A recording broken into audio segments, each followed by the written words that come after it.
नमस्कार। हमारे चैनल खुलेआम में एक बार फिर आपका स्वागत है। आज हमारे बीच जो गेस्ट हैं वो मिस्टर संदीप शर्मा जी, जो कि ह्यूमन राइट एक्टिविस्ट हैं। पिछले 10 साल से अपना ह्यूमन राइट एसोसिएशन चला रहे हैं। संदीप शर्मा जी का बहुत बहुत स्वागत है हमारी स्टूडियो में। धन्यवाद। संदीप शर्मा जी, पहला सवाल हमारा ये है कि ये जो ह्यूमन राइट्स, देखिए ह्यूमन राइट्स की बातें सब लोग करते हैं, ये होता क्या है, इसमें मतलब इनका मोटिव क्या होता है? ह्यूमन राइट भारत में जैसे नागरिकों के अधिकार फंडामेंटल राइट्स होते हैं, उसी तरह यूनिवर्सल लेवल पे जो एक इंसान के जो अधिकार होते हैं उसको ह्यूमन राइट कहा जाता है। इंसान में चाहे वो बच्चा हो, चाहे महिला हो, चाहे वो मजदूर हो, चाहे उनके जो अधिकार होते हैं, उनको जो नैसर्गिक जीवन के लिए जो उनकी आवश्यकताएं होती है, एक स्वतंत्र रूप से जीने के लिए उनका जो जीवन जीना चाहिए, उसके लिए जो अधिकार उनको मिलने चाहिए, उसे ह्यूमन राइट कहा जाता है। तो ये संस्था आप पिछले 10 सालों से चला रहे हो, करेक्ट? इसके पहले भी आप ह्यूमन राइट एसोसिएशन से जुड़े थे जी। और आपने कुछ अच्छे काम भी किए होंगे, कुछ बड़े काम भी किए होंगे, तो कुछ काम हाईलाइट कर सकते हैं जिससे मैं आपको, अपने दर्शकों को बता सकूं कि किस तरह के काम आप ह्यूमन राइट एसोसिएशन को किस तरह के काम के लिए अप्रोच कर सकते हैं? देखिए, मुझे जब मैं 20-21 साल का था तब से सोशल वर्क का इंटरेस्ट था। तब मुझे भी ह्यूमन राइट्स के बारे में ज़्यादा पता नहीं था। धीरे धीरे हम लोग सोशल वर्क करते हुए ह्यूमन राइट के कई एनजीओज़ के साथ मैंने काम किया और बहुत सारे लोगों को मदद दिलाई। लोगों के राइट्स को लेकर के अवेयरनेस, लोगों के अंदर अवेयरनेस फैलाने की कोशिश की ह्यूमन राइट्स को लेकर के। और उसके बाद 2014 में हमने अपना एक organization global human right protection council के नाम से रजिस्टर किया और तब से लेकर के आज तक 2000 लगभग 11 साल हो गए हमको। जी। और 11 सालों में हमने लोगों की, हज़ारों लोगों की, हमने अलग अलग क्षेत्रों में पूरे भारतवर्ष में लोगों की मदद की है ह्यूमन राइट को लेकर के। उन सारे हेल्प में जो सबसे बड़ा, मतलब जो आपको याद हो, जिसमें आपको काफ़ी चैलेंजेस भी फेस करना पड़े, वो आपने जो किया हो कुछ काम ऐसा, जस्ट हमारे दर्शकों को बताइए। ऐसे बहुत से, देखिए, हर काम अलग तरह का होता है, हर किसी की हेल्प होती है। प्रॉब्लम जब अलग तरह की होती है तो उसके करने के तरीके, उसको फेस करने के तरीके अलग होते हैं और उसमें चैलेंजेस अलग अलग तरह के आते हैं। तो हमारे पास में बहुत सारी प्रॉब्लम्स लोग लेकर आते हैं। उसमें बहुत सारे पुलिस से रिलेटेड इश्यूज़ होते हैं, बहुत सारे मेडिकल रिलेटेड इश्यूज़ होते हैं, बहुत सारे अलग अलग तरह के इश्यूज़ होते हैं। तो जैसे आपने पूछा, तो बहुत सारे इश्यूज़ में से एक इश्यूज़ ऐसा था कि एक मिडिल क्लास फैमिली का एक आदमी था। उसकी वाइफ ब्रेन की किसी हैवी बीमारी से वो प्रॉब्लम में थी और उसको एडमिट कराया गया था कोकिलाबेन धीरूभाई अंबानी हॉस्पिटल। ये बहुत बड़ा हॉस्पिटल है मुंबई के अंदर, बहुत बड़ा हॉस्पिटल है। और वो हॉस्पिटल, लोगों को ऐसा लगता है कि वो एक कंप्लीटली प्राइवेट हॉस्पिटल है। वहाँ जब उसको एडमिट कराया गया था तो उसे ऐसा लगा कि भाई मेडिक्लेम है, एक 5-10 लाख का उसका मेडिक्लेम था। लेकिन जब उसको पता चला कि ये मेडिक्लेम वहाँ पे डिनाई कर दिया गया, प्री एग्जिस्टिंग डिजीज दिखा करके, तो वो बहुत शॉक हो गया कि मेरे पास तो इतने पैसे हैं नहीं। उस समय हमने उसकी जब मदद की थी तब एक हमको समझ में आया कि एक कानून है, BPT act, Bombay public trust act, जिसमें सरकारें इन बड़े बड़े हॉस्पिटल्स के लिए ज़मीनें कम दरों में देती हैं और बदले में उनको 10% लोगों को फ्री ऑफ कॉस्ट इलाज करके देना पड़ता है। और 10% जो बेड है वो ऐसे लोगों के लिए रिजर्व रखते हैं जो मिडिल क्लास के हैं, जिसकी इनकम लो इनकम ग्रुप है। उसके लिए कुछ डॉक्यूमेंट देने पड़ते हैं, लेकिन मॉनिटरिंग जो है वो चैरिटी कमिश्नर करता है। तो ये एक जिम्मेदारी है हॉस्पिटल की कि ये लोगों को इसकी जानकारी दें। लेकिन बहुत सारे लोग इस योजना के बारे में बिल्कुल नहीं जानते हैं। लोगों को लगता है कि जो महाराष्ट्र गवर्नमेंट जो स्कीम चला रही है, वो राजीव गांधी जीवनदायी आरोग्य योजना, महात्मा ज्योतिबा फुले आरोग्य योजना, आयुष्मान भारत योजना, यही योजना है। लेकिन ये एक बहुत बड़ी योजना है और इसमें आप लाखों करोड़ों रुपए के इलाज में आपको बेनिफिट मिलता है डायरेक्टली, क्योंकि ये गरीबों के लिए चैरिटी कमिश्नर के माध्यम से ये हॉस्पिटल को बहुत मैंडेटरी है ऐसे लोगों को देना। परंतु बहुत सारे हॉस्पिटल ज़्यादा से ज़्यादा बिल लेने के चक्कर में लेते नहीं हैं। तो उस पेशेंट में हमने 2 करोड़ रुपए तक का बिल उसका चला गया था। 1 साल तक वो कोकिलाबेन अंबानी हॉस्पिटल में आईसीयू में एडमिट रही और 2 करोड़ रुपए के बिल जाने के उपरांत भी हमने उसको उस स्कीम में जाकर के मदद की। तो ये पूरा का पूरा 2 करोड़ का बिल जो है मतलब आपको पूरा का पूरा हॉस्पिटल की तरफ से बेयर किया जी गया? जी जी। उसमें से 1 रुपए जो है उस पेशेंट के घर वालों से, फैमिली मेंबर को नहीं पे हमारे पास आने के पहले उन्होंने जो पैसे भर दिए थे जी, उसके बाद उनको आज तक 1 रुपया देना नहीं पड़ा। बहुत बहुत धन्यवाद। इसके अलावा और कुछ, बिकॉज क्या है कि हम अपने दर्शकों को ये बताना चाहते हैं कि ह्यूमन राइट्स के तहत आप किस किस चीज़ों में अप्रोच कर सकते हैं लोगों को, तो ये 1-2 एग्जांपल अगर आप देते हो ना तो ये लोगों के लिए एक हेल्प हो सकती है, इसलिए जस्ट हम आपसे जानना चाहेंगे। देखिए, राइट्स बहुत सारे हैं लोगों के जी लेकिन उनको अपने राइट्स पता नहीं होते हैं। जी जी राइट्स पता होते हैं तो राइट वे पता नहीं होता है कि किस तरीके से वहां पर पहुंचा जाए। जी जी राइट वे में जाने के बाद में इम्प्लीमेंट नहीं हो पाता है चीज़ों का, इसलिए वहां पर उनको संघर्ष करना पड़ता है और उन्हें तरीके पता नहीं होते। तो किसी भी तरह की जो समस्याएं होती हैं उसको सही जगह पर सही तरीके से अगर अपने अधिकारों का हमको पता हो तो डेफिनेटली उसमें मदद आपको मिलती है। अच्छा, ये ह्यूमन राइट्स में जैसे एज एन एक्टिविस्ट आप काम कर रहे हो, तो इसमें चैलेंजेस क्या क्या फेस करने होते हैं आपको? चैलेंजेस भारत में, जो इतना बड़ा देश है जहाँ पे कास्टिज्म बहुत जड़ों तक रहा है, तो इसमें अलग अलग तरह के ग्रुप, धर्म के नाम पे ग्रुप बने हुए हैं। जी जी कास्ट को लेकर के करप्शन यहाँ हर डिपार्टमेंट में आपको देखने को मिलेगा। जी पुलिस थाने में जाओ तो बिना पैसे दिए रिपोर्ट लिखी नहीं जाती। जी अगर आप किसी मुकदमे में फंस गए हो तो बिना पैसे दिए आप बाहर नहीं निकल सकते। तो ये करप्शन सबसे बड़ा जो चैलेंज है वो करप्शन है, और करप्शन ही जो ह्यूमन राइट को जो प्रभावित करता है वो करप्शन है। क्योंकि अगर करप्शन नहीं हो तो व्यक्ति अच्छी शिक्षा ले सकता है बिना किसी भेदभाव के, बिना किसी, बहुत सारी समस्याएं अगर करप्शन ना हो तो खत्म हो सकती है। लेकिन करप्शन का अगर जिम्मेदार देखा जाए तो कहीं ना कहीं जो भी रूलिंग पार्टियां होती हैं वो भी हैं, क्योंकि हर विभाग से, जो मैंने एक्सपीरियंस किया, हर विभाग से कुछ ना कुछ किसी ना किसी वे में जो है रूलिंग पार्टीज को चंदा जाता है। और आज तक ना ही विधानसभा में ना ही संसद भवन में इस बारे में किसी ने चर्चा नहीं की। जैसे पुलिस डिपार्टमेंट हो गया या अदर जितने भी गवर्नमेंट के जो भी डिपार्टमेंट है, हर डिपार्टमेंट से कुछ ना कुछ कंट्रीब्यूशन जो है गवर्नमेंट के फंड में अनऑथराइज वे में या किसी भी वे में, मतलब गवर्नमेंट बोल रहे हैं, मतलब पॉलिटिकल पार्टीज के अकाउंट में जाते हैं, जिससे वो पॉलिटिकल पार्टियां जो है अगले इलेक्शन के लिए खर्च करने में, वो अपने अगले मतलब उसको रन करने के लिए वो फंड का यूटिलाइजेशन करती हैं। तो अब कैसे आप जो है उम्मीद कर सकते हो कि गवर्नमेंट जो है चीज़ों को सही कर देगी, या अधिकारी या जो है डिपार्टमेंट चीज़ों को सही चलाएगा या ईमानदारी से चलाएगा, करप्शन नहीं रहेगा?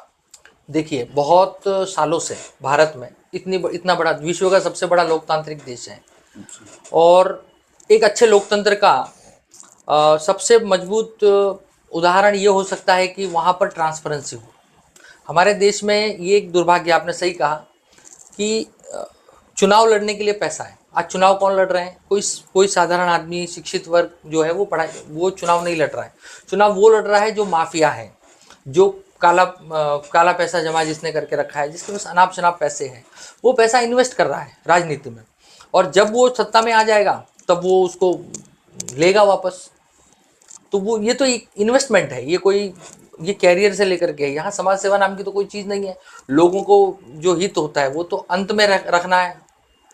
तो ये पब्लिक कहीं ना कहीं इसके लिए जिम्मेदार है कि पब्लिक जिन कैंडिडेट को चुनकर दे रही है, जी जी, उन लोगों को, उनका बैकग्राउंड क्या है, वो कितने शिक्षित है, क्या आपकी चीज़ों को वो सही तरीके से हैंडल कर पाएंगे क्या, ये चीज़ें पब्लिक के अंदर है। किसी पार्टी को ना देखते हुए, किसी बड़े चेहरे को ना देखते हुए, आपको आपके लिए काम करने वाले लोगों को देखना चाहिए। पॉलिटिकल रिफॉर्म की बहुत पुरानी डिमांड थी, उसको लेकर के बहुत सारी बड़े स्तर पे संस्थाएं हैं जो काम कर रही हैं। आपने एडीआर का नाम सुना होगा। एडीआर एक ऐसी संस्था है जो पॉलिटिकल रिफॉर्म पर काम कर रही है। आपने लोकपाल की मांग सुना होगा, अन्ना हजारे जी ने बहुत बड़ा आंदोलन किया था लोकपाल। तो ये सारी चीज़ें कहीं ना कहीं इस पॉलिटिकल सिनेरियो में ट्रांसपेरेंसी लाने का, लोगों के हितों के लिए ट्रांसपेरेंसी लाने का काम कर रहे हैं। राइट टू इन्फॉर्मेशन में एक्ट आपने सुना होगा। राइट टू इन्फॉर्मेशन एक्ट भी इसी जो समस्याओं से निपटने के लिए या जो ट्रांसपेरेंसी है उसको लाने के लिए लाया गया है, परंतु लोगों को जानकारी नहीं है, इस वजह से लोगों को ये समस्याएं आती हैं।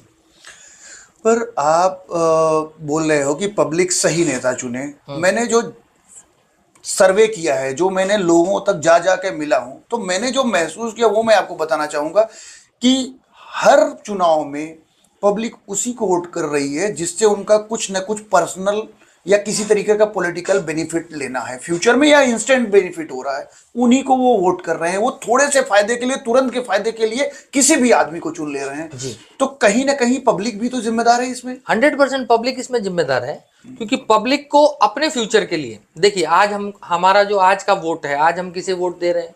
अगर हम अपनी लड़की का शादी कहीं किसी के साथ कर रहे हैं तो हम उसका पूरा खानदान चेक करते हैं, हम उसके सुख दुख के बारे में देखते हैं कि हमारी लड़की किसी के घर जा रही है तो उसका खानदान कैसा है, हमारी लड़की सुखी रहेगी या नहीं रहेगी। उसी तरह वोट देते समय भी हमको ये सोचना चाहिए, खासकर पब्लिक को, कि जिसे हम वोट दे रहे हैं क्या वो हमारे वोट का मान सम्मान करेगा, हमारी समस्याओं को वो लेकर चलेगा। लेकिन पब्लिक आजकल कैसा कर रहा है, बहुत बड़े बड़े मुद्दों में उलझ करके, बहुत चकाचौंध को लेकर के, पैसों के लालच में कई जगहों पे शराब, और आपने देखा होगा बहुत सारी चीज़ें राजनीतिक ध्रुवीकरण का काम करती है, और लोग थोड़े से लालच के लिए अपना भविष्य, अपना देश ये खराब कर रहे हैं। तो आपको क्या लगता है कि इस देश से कभी करप्शन खत्म हो पाएगा या नहीं? जी नहीं, करप्शन खत्म नहीं होगा, लेकिन करप्शन अपना रंग बदल लेगा। जी। आपने देखा होगा कि आपने राजनीतिक चंदे की बात की, तो जैसे राजनीतिक चंदा लेना, पहले उस पर कोई मॉनिटरिंग नहीं थी, फिर उसके बाद में एक इलेक्ट्रल बॉन्ड, आपने देखा होगा इलेक्ट्रल बॉन्ड आया कि उसको रेगुलराइज किया जाए कि कौन चंदा दे रहा है, कहाँ से दे रहा है, वो सब एक इलेक्ट्रल बॉन्ड के थ्रू ही हो। लेकिन जब इलेक्ट्रल बॉन्ड की जानकारी मांगी गई तब आपने देखा होगा कि लोगों ने उसकी जानकारी नहीं शेयर की। तो अपना रंग बदल लेगा करप्शन, लेकिन करप्शन खत्म नहीं हो सकता इस देश में। एक चुनाव लड़ने के लिए जो चुनाव आयोग ने मैक्सिमम बजट सांसद के लिए या एमएलएस के लिए जो फिक्स किया है, वो बजट इजीली कोई भी अफोर्ड कर सकता है। तो फिर पॉलिटिकल पार्टियां इतना बड़ा बड़ा चंदा क्यों इकट्ठा कर रही हैं, इतनी सारी चीजें क्यों मतलब कर रही हैं? जो इलेक्शन कमीशन ने जो चंदा इलेक्शन लड़ने के लिए जो बजट सेट कर रखा है, उतने बजट में कोई चुनाव लड़ नहीं सकता है और कोई जीत नहीं सकता है। यहाँ पर एक प्रधानी, आपने देखा होगा उत्तर प्रदेश में एक प्रधान या कहीं, नहीं, अगर आदमी ने अच्छे काम किए हैं, हमेशा कुछ अच्छा किया है समाज के लिए और हमेशा समाज के लिए खड़ा रहा है, समाज का जो है हमेशा सहायता में जो है हमेशा अग्रसर रहा है, तो क्यों नहीं चुनाव जीतेगा? आपको मैं बता दूं, पूरे भारत में इतने सांसद हैं, इतने विधायक हैं, और म्युनिसिपल कॉरपोरेशन के कई सारे कॉरपोरेटर्स हैं, प्रधान हैं, कितने ईमानदार लोग चुन करके पहुंच पाते हैं। पब्लिक उनको कहाँ वोट देती है? अगर पब्लिक ये चीज़ें समझ जाए कि ये ईमानदार व्यक्ति है, आज ये पैसा देगा नहीं तो कल हमसे ये पैसे की उम्मीद भी नहीं करेगा, क्योंकि जब हम छोटे छोटे काम कराने जाएंगे तब ये करप्शन करेगा हमारे साथ में, हमारा ही पैसा ब्याज के साथ हमारे से लेगा। तो पब्लिक को ये समझने की जरूरत है कि शिक्षित व्यक्ति, अच्छा व्यक्ति जो नॉन करप्ट हो, उसको राजनीति में किसी तरह से लेकर आए। और फिर हम, अब तो ये तो रही पॉलिटिक्स की बात, हम जुडिशरी पे बात कर लेते हैं। क्या जितने भी क्राइम हो रहे हैं देश में या जितने भी करप्शन हो रहे हैं, क्या हर क्राइम में लोगों को न्याय मिल रहा है या हर करप्शन पे सही सजा मिल पा रही है इस समय लोगों को? न्याय की तो आप छोड़ दीजिए बात, न्याय तो आपको खरीदना पड़ता है, क्योंकि हमारे देश में करप्शन है। आपने देखा होगा अभी एक जज के पास में 50 करोड़ रुपए उसके कैश पकड़े गए, जस्टिस वर्मा, और वो जस्टिस वर्मा जी, तो वो कल तक तो वो न्याय दे रहे थे लोगों को जी। लेकिन जब उनके घर से इतनी बड़ी रकम बरामद हुई तो आप सोच सकते हैं कि वो किस तरह का न्याय लोगों को बेच रहे थे, या वो न्याय उनकी ड्यूटी जो जिम्मेदारी थी वो निभा रहे थे। तो जुडिशरी में बहुत सारे केसेस पेंडिंग है। जिसके पास पैसा है वो न्याय ले लेता है, वो बाइज्जत बरी भी हो जाता है। अगर वो किसी को फंसाना चाहे तो पैसा दे करके वो फंसा भी सकता है। तो जुडिशरी तो अपने देश में, और 10-10 साल एक जेन्युइन से मामले में कहीं किसी का मर्डर हो जाए, किसी का रेप हो जाए तो 10-10 साल, 15-15 साल मामले चलते रहते हैं। तो यहाँ पर न्याय लगभग इस समय तो मैं कह सकता हूँ कि न्याय जैसा होना चाहिए वैसा नहीं हो पा रहा है। देखिए, आए दिन भारत में बहुत सारे केस रजिस्टर्ड होते रहते हैं, ठीक है, जिनकी संख्या दिन पर दिन बढ़ती जा रही है। जो वर्कलोड है मतलब जजों के ऊपर या हमारी जुडिशरी के ऊपर, उस वर्कलोड के हिसाब से ये तो कभी सॉल्व होने वाले नहीं है। तो इसका सोल्यूशन या कुछ है? क्योंकि आप डेली आप इसी सिस्टम से लड़ रहे हो, इसी को फेस कर रहे हो, तो इसका सोल्यूशन आपको कहीं दिख रहा है, नजर आ रहा है कि ये ऐसे ही चलता रहेगा? देखिए, अभी एक रिपोर्ट आई थी, उस रिपोर्ट के हिसाब से लगभग 5 करोड़ मामले जी जी भारत में विभिन्न न्यायालयों में, नीचे से लेकर के जितने भी न्यायालय हैं, 5 करोड़ मामले, मतलब कम से कम एक मामले से 5 से 10 जो है लोग जुड़े होते हैं, मतलब एक तरह से आप समझ लीजिए कि 20 से 25 करोड़ लोग इससे प्रभावित हैं इससे। ये तो बहुत बड़ी आबादी हो गई। हाँ, 5 करोड़ मामले जिनकी तारीखों पे तारीखें चलती है, तो उनकी सुनवाई नहीं हो पाती क्योंकि बड़ा वर्कलोड है। भारत में इतने न्यायालय ही नहीं है, और जितने न्यायालय है उतना इंफ्रास्ट्रक्चर नहीं है, टेक्नोलॉजी नहीं है। हम पुराने अंग्रेजों के ज़माने से जो चली आ रही जो तरीके हैं, उस तरीकों पे हम लोग आज भी काम कर रहे हैं। हमारे पास प्रॉपर पेपरों पे हम काम कर रहे हैं। टेक्नोलॉजी जो ऑनलाइन सिस्टम है, वो सारी चीज़ें हमें नहीं मिल पा रही है। दूसरी बात, बेवजह के जो मामले हैं, ये जुडिशरी का सरदर्द है। बहुत से ऐसे मामले हैं, इसमें मैं कहता हूँ 60% ऐसे मामले हैं जो आपसी सुलह के आधार पे सलटाए जा सकते हैं। अगर मान लीजिए 5 करोड़ है, 5 करोड़ में से 3 करोड़ ऐसे मामले हैं जो फास्ट ट्रैक पर लेकर के या उसमें मध्यस्थता करके ऐसे मामलों को अगर निपटा दिया जाए, तो बाकी जो जेन्युइन केसेस बचेंगे, उतना ही मामला जुडिशियल पर रह जाएगा। और जो आज 10 साल 15 साल जो एक एक केस को लग रहे हैं न्याय मिलने में, वो सारी चीज़ें आप 3 साल 4 साल पर आ जाएगी। भारत सरकार को भी चाहिए कि वो ज़्यादा से ज़्यादा कोर्ट्स एस्टैब्लिश करें। जो बहुत rare of the rarest case होते हैं, रेप के मामले होते हैं, महिलाओं के विरुद्ध बहुत, बच्चों के खिलाफ जो पॉक्सो मामले होते हैं, इस तरह के मामलों को ज़्यादा संवेदनशीलता के साथ लेते हुए हमको इनको फास्ट ट्रैक पर लेने चाहिए, इनकी टाइमलाइन सेट करनी चाहिए। दूसरा ये है कि आप अगर देखेंगे कि हर जज के ऊपर जो केसेस का वर्कलोड है, उसके हिसाब से जजों को कम से कम 8 से 10 घंटे 15 घंटे काम करने होंगे, तब जाके कुछ इसका लोड कम हो सकता है। पर जो हमने अमूमन कोर्ट में जाके फेस किया है, मैंने देखा है कि उनका जो वर्क टाइम है वो बहुत कम, मतलब अगर वो आए मतलब 11 बजे 12 बजे, और हम ज़्यादातर जजों को देखा है जो बड़े लेवल पे हैं, वो अपना दोपहर का लंच अपने घर पे ही जाके कर रहे हैं। तो ऐसे कहाँ से ये सब चीज़ें सुधरेंगी? अरे आप गवर्नमेंट से डिमांड कर रहे हो, ठीक है, लेकिन जुडिशरी सिस्टम में जो लोग काम कर रहे हैं उनके लिए भी तो कुछ सोल्यूशन निकलना चाहिए। जी बिल्कुल। कैसा होता है, जज जो होते हैं वो भी इंसान ही है जी, ठीक है, उनको उनकी कुछ परेशानियां हैं, उनको भी हमको समझना पड़ेगा। और जो जजों से हमें अपेक्षाएं हैं, उन पर भी जजों को खरा उतरना पड़ेगा। ज़्यादा से ज़्यादा हमें थोड़ा वर्कलोड जो है उनका डाइवर्ट भी करना पड़ेगा। क्योंकि आप सोचिए, आप एक बहुत बल्क लेवल पे सुनवाइयाँ कर रहे हैं, तो आपसे गलतियाँ होने के चांसेस बहुत ज़्यादा होते हैं। आप सोचिए, आप जब आप कुर्सी पर आकर 11 बजे बैठ रहे हो, थोड़ा टाइमिंग को उसको थोड़ा सा 8-10 घंटे, जब देश का आम आदमी जब 8-10 घंटे काम कर सकता है, तो जजों को भी करना चाहिए। और ये देश की ज़रूरत भी है, क्योंकि देश की न्याय व्यवस्था है पूरी जजों के ऊपर है, और जज अगर उसमें थोड़ा सा इनिशिएट ले तो डेफिनेटली ये व्यवस्थाएं थोड़ी सुधर सकती है। 20-20 मामले एक एक दिन में जज सुन रहा है, तो आपके पास लोगों को डिलीवर करने के लिए न्याय नहीं है, आप केवल खाना पूर्ति कर रहे हैं। तो सरकारों को भी ध्यान देना चाहिए, लोगों को भी ध्यान देना चाहिए कि बेवजह के जो मामले हैं उस पर कहीं सुलह अपनाई जाए, मध्यस्थी की जाए, और जजों को भी ज़्यादा से ज़्यादा तारीखें ना देते हुए, क्योंकि जिस तरह का हमारा स्ट्रक्चर है, जुडिशियल स्ट्रक्चर, उसमें करप्शन भी है, डिले भी है, बहुत सारी चीज़ें हैं जो लोगों के लिए अविश्वास लेकर आ रही है। लोगों को भरोसा ही नहीं रहा जुडिशरी पे। अब लोगों को सीधा लगता है कि अगर हमारे खिलाफ कोई केस हो गया है और हमारे पास पैसे हैं, तो हम कहीं भी पैसे खर्च करके हम बच सकते हैं।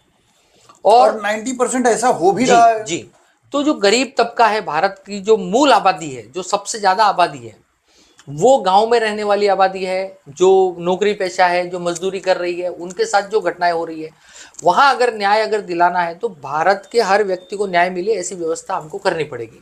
और ये सब जिम्मेदारी, सारी जिम्मेदारी सरकारों की भी है, जनता की भी है, और खास करके जजों की भी है। सरकार ज़्यादा से ज़्यादा जजों की भर्ती ले, ज़्यादा से ज़्यादा इंफ्रास्ट्रक्चर को डेवलप करे, जो वर्कलोड है उसको कैसे कम किया जा सकता है, उसमें टेक्नोलॉजी को कैसे यूज़ किया जा सकता है।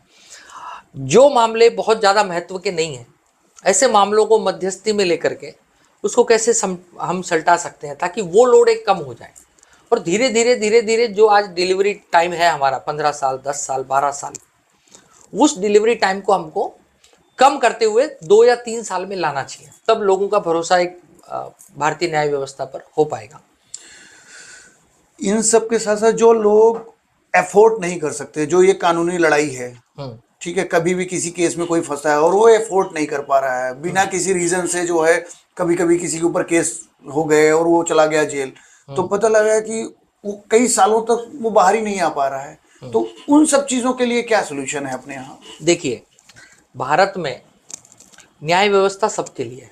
जी जी। ये हमारे संविधान में भी है कि आपको विधि के सामने, कानून के सामने सबको बराबरी का अधिकार है, सबको अवसर मिलने चाहिए।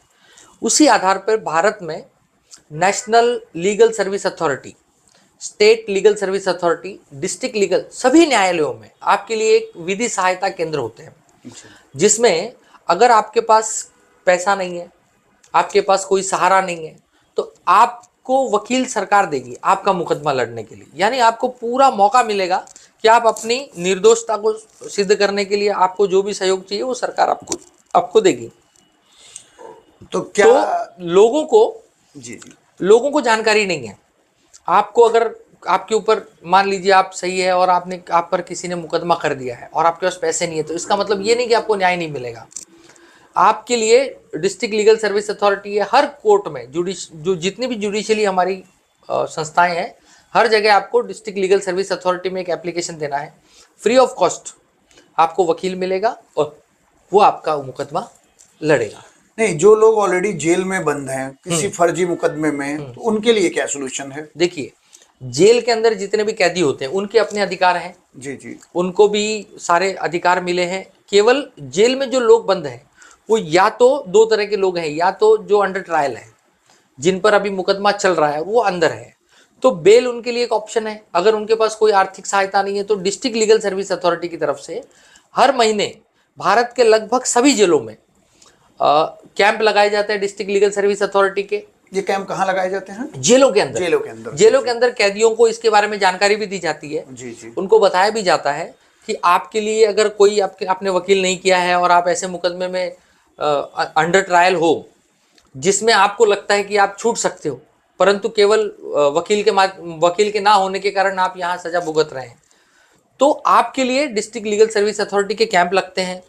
मजिस्ट्रेट के भी राउंड होते हैं जेलों के अंदर, वो भी चीज़ों को देखते हैं और लोगों को समझाते हैं। अवेयरनेस होनी चाहिए लोगों के अंदर। तो क्या ये जो कैंप जेलों के अंदर लगते हैं, ये कैंप में क्या हर कैदी से उसको उसके बारे में समझाया जाता है, उसको अवेयर किया जाता है कि ये कैंप क्यों लगा है, इसमें तुम क्या जो है अपने लिए कानूनी सहायता ले सकते हो, ये समझाया जाता है कि केवल खाना पूर्ति जैसे कि हर विभाग में चल रहा है?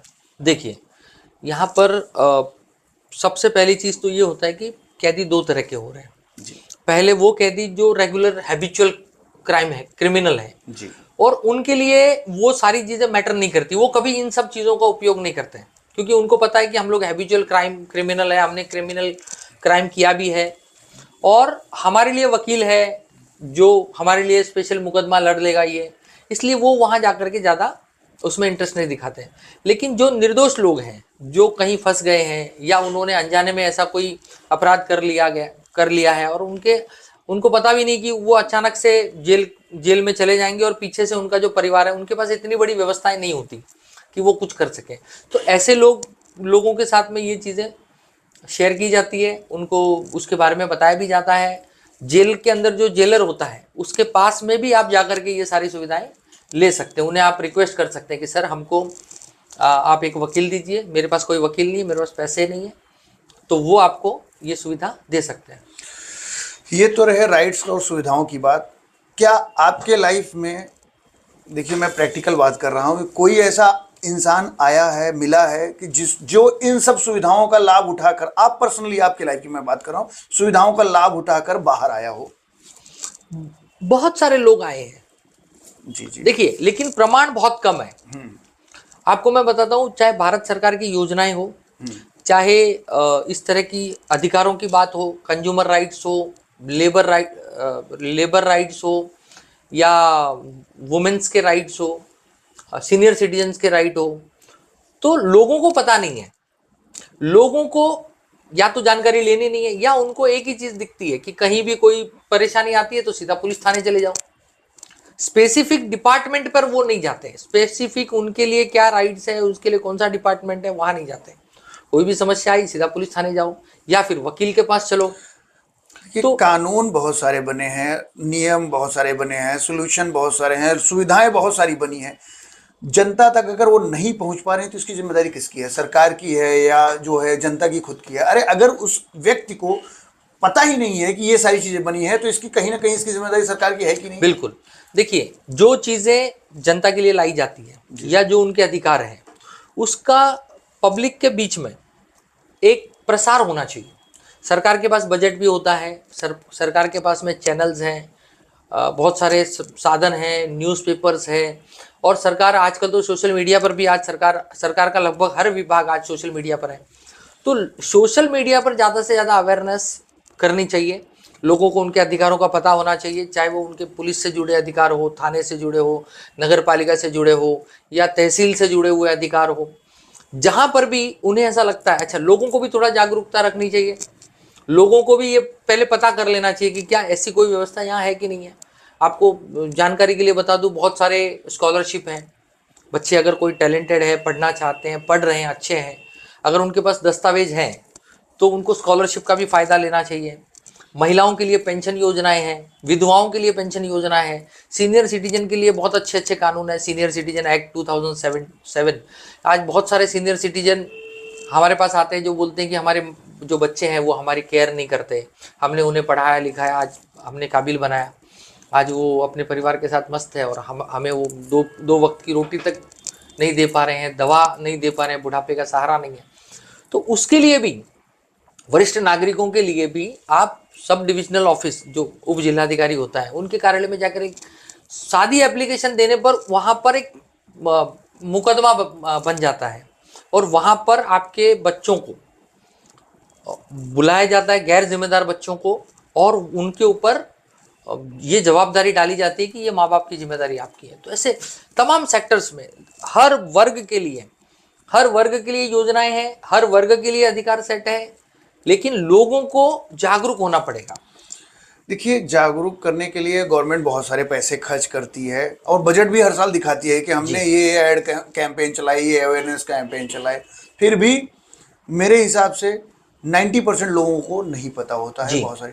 तो क्यों ना आप लोग जैसे ह्यूमन राइट एक्टिविस्ट हैं तो आप लोग गवर्नमेंट को ऐसा नहीं अप्रोच कर सकते कि भाई ये सारी चीजें जो भी हैं पाठ्यक्रम में शामिल करवा दिया जाए, बच्चों को जो है मतलब स्कूलिंग से ही स्टार्ट किया जाए कि भाई तुम्हारे राइट्स क्या क्या है, कहाँ कहाँ कौन सा विभाग, क्योंकि आदमी पढ़ने के बाद ठीक है एक नौकरी करना या किसी सेक्टर में जाना वो तो है, उसके साथ साथ जीवन जीना है, ये रोजमर्रा जैसे आम जिंदगी में ये सारी चीजें फेस करनी होती है हर आदमी को, तो क्यों ना उसको पाठ्यक्रम में शामिल करवाने की बात करें। भारत का जो एजुकेशनल स्ट्रक्चर है जी, वो कुछ इस तरह का है कि केवल हमें डिग्री लेनी है जी, हमें शिक्षा को आत्मसात नहीं करना है, हमें केवल भारत का संविधान हो, चाहे इतिहास हो, चाहे नागरिक शास्त्र हो, ये सारी चीज़ें पढ़ाई का हिस्सा है, ऑलरेडी है।